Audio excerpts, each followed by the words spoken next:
So we move on to practice set 5.2. We begin the practice set. I hope the tests are clear. The 4 tests are parallelogram. See the question number 1. In figure 5.22, or this figure what you can see in your textbook or on the blackboard, I have drawn it for your ready reference. P and Q, points P and Q are the midpoints of side AB and DC respectively. Respectively means what? P is the midpoint of side AB and Q is the midpoint of side DC. So first come first and second will get the second one. So then prove that quadrilateral APCQ is a parallelogram. That means you have to prove this quadrilateral, this small one. Can you see what I have shown with shading line? You have to prove that this quadrilateral is a parallelogram. The big quadrilateral ABCD is a parallelogram. That is already given to you. You have to prove that this small quadrilateral which is inside the ABCD, that is a parallelogram. Okay. Now, what we are going to use is, we are going to use the property number 4. I told you the one is slightly different. No? What is the property number 4? If one pair of opposite sides is parallel also and congruent also, then the quadrilateral is a parallelogram.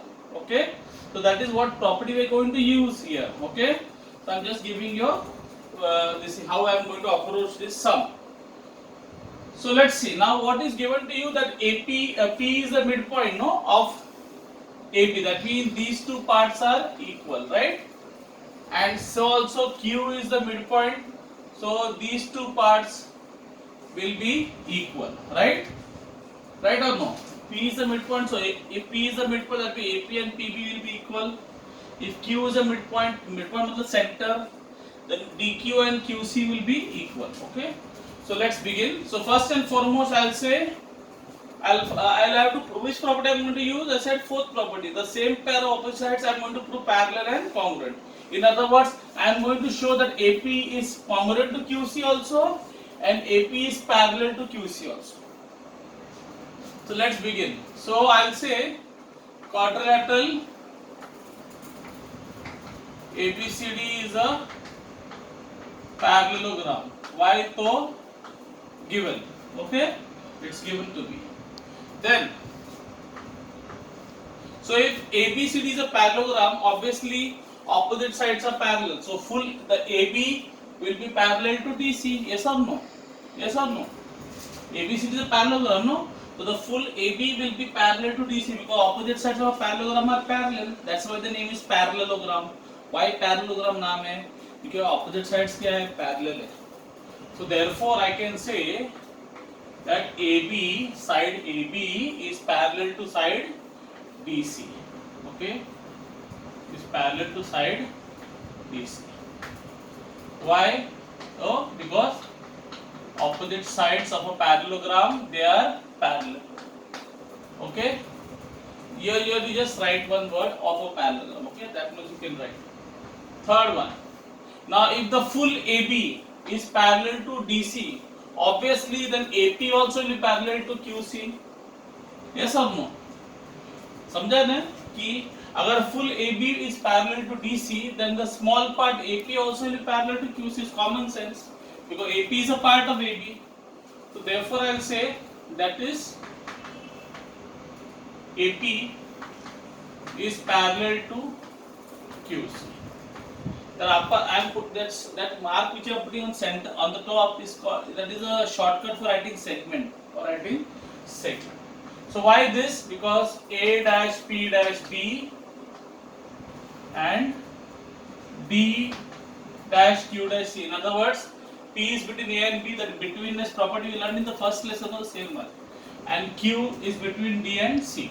Okay. So I got the first thing. Now what did I get? I got AP parallel to QC. Can you see? I got AP parallel to QC. Now the fourth statement. Now I have proved that AP is parallel to QC. Now I have to prove AP is congruent to QC. How will I do that? Simple. P is the midpoint, no? P is the what? Midpoint. Yes. So can I say that AP is half of AB? ये AP जो है ये AB का आधा है क्योंकि P is the midpoint. So AP will be half of AB. Why? because, now see how you write because, see how you write therefore, you write like this, no?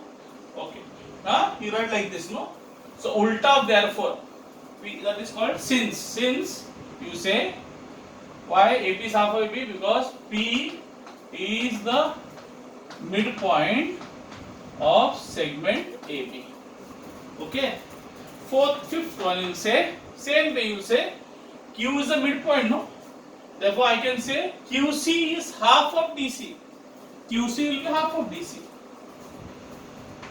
QC will be half of DC. Why? Again the same thing, I will say what is the midpoint? I will say Q is the midpoint of segment DC. Fine. Okay. Clear? Fine. Now what can you say about AB and DC? Does AB and DC have any relationship? What is the relationship? Are AB and DC are congruent? No. Because quadrilateral ABCD is a parallelogram, and the parallelogram opposite sides are what? Congruent. Are what? Congruent. So obviously the AB will be congruent to DC. So then you will say, but AB is congruent to DC. Why? Because opposite sides of a parallelogram. Opposite sides of parallelogram AB CD. Here also if you want.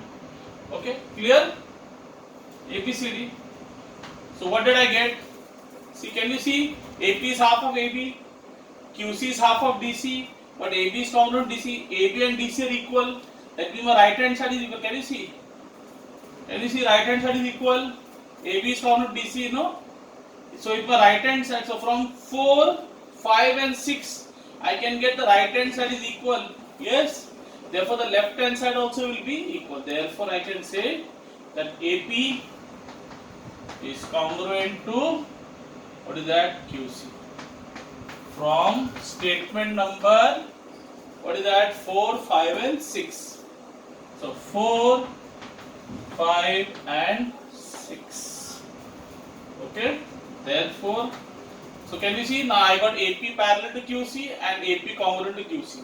So AP got parallel to QC and I got the same thing, AP is congruent to QC. That means what will happen? So I got AP parallel and AP congruent. So what can I say? The fourth property, same pair of sides are parallel and congruent. Therefore it's a parallelogram. Therefore I will say quadrilateral. What is that? AP. What name they given? APCQ. APCQ.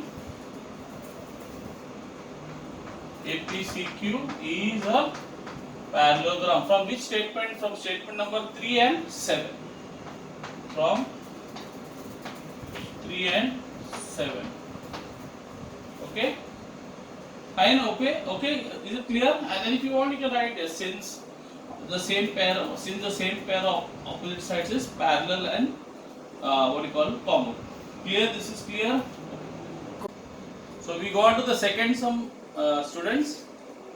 Now this is a very easy sum.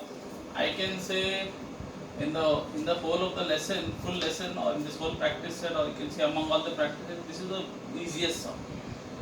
Easiest proof. So very easy. So don't worry, relax.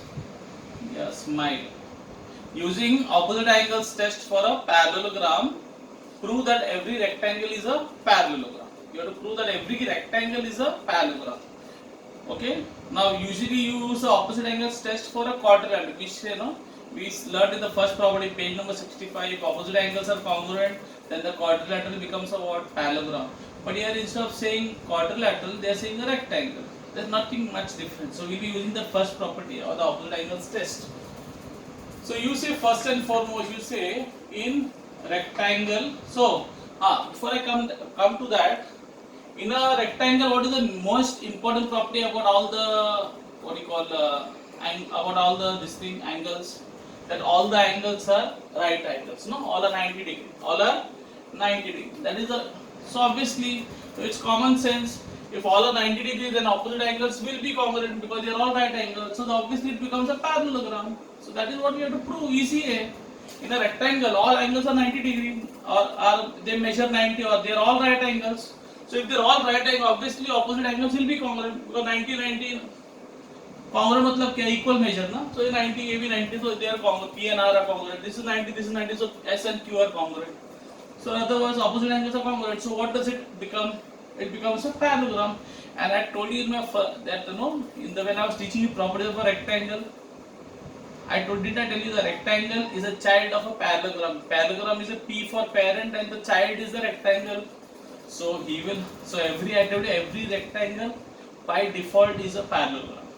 Every rectangle is a parallelogram. So let's go on.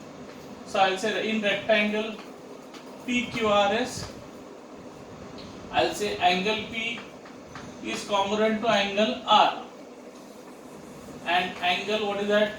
Q is congruent to angle S. And then you'll say why? Because all angles of a rectangle are right angles. Clear? Don't write ghati. Some people write in a very ghati manner. What they write, all angles of a rectangle are 90 degrees. अरे ऐसा नहीं होता. You either write all angles of a rectangle measure 90, okay, are of measure 90 degrees, or you say all angles of rectangle right angle. But don't never say all angles of rectangle 90 degrees. Okay, that's a very ghati way of saying. Okay, very crude way.